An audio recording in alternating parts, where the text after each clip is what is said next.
come across this article about Sharon Stone and how she had like a cancer scare when she was married. Well, to her ex husband. I don't know how many times she's been married, but she was married to this guy, Phil something.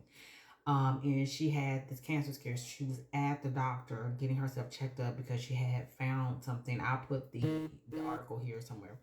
She was getting checked up, and there was something that was found. Eventually, it ended up, coming out, or it ended up being benign. So it wasn't. It didn't end up being actually being cancer.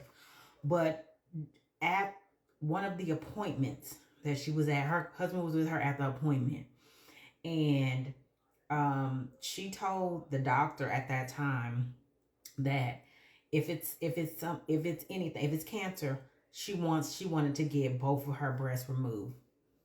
Her husband um got up and left out. He said, this is crazy, or something to that extent. This is crazy. This is like you over dramatize it, like it's too much. This is crazy. He got up and left. Needless to say, she's no longer in that marriage. She said that was the end of that marriage. But the doctor um was letting her know that if she had more women, and I don't know if the doctor was a male or woman, so I'll say the doctor was just letting her know that if more women had that thought process about the basically the vanity of having your breast, that more women would have been alive.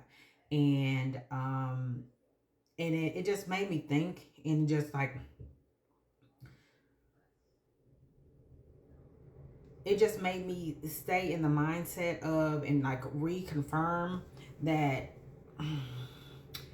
the majority of the men that are, hi mama, hold on baby, I'm recording, that are in partnership with women are in it for the optics of how it makes them look, and not necessarily for the person that they're with and their well-being of the person that they're with.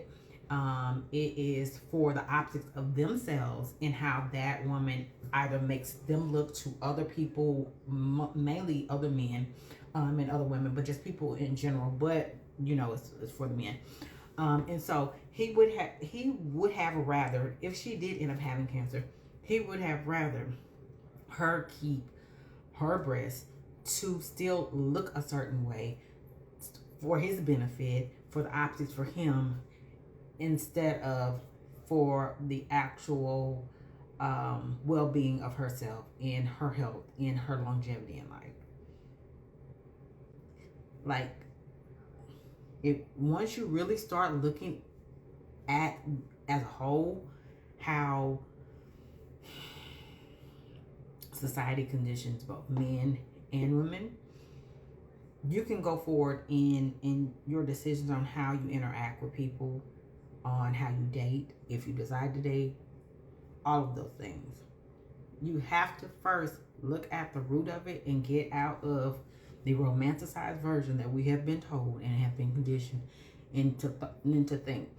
Because if you get out of that romanticized version and the fairy tale version of what you think it should be, you will actually see that more and more people have been conditioned to be horrible partners than actually for the well-being of others.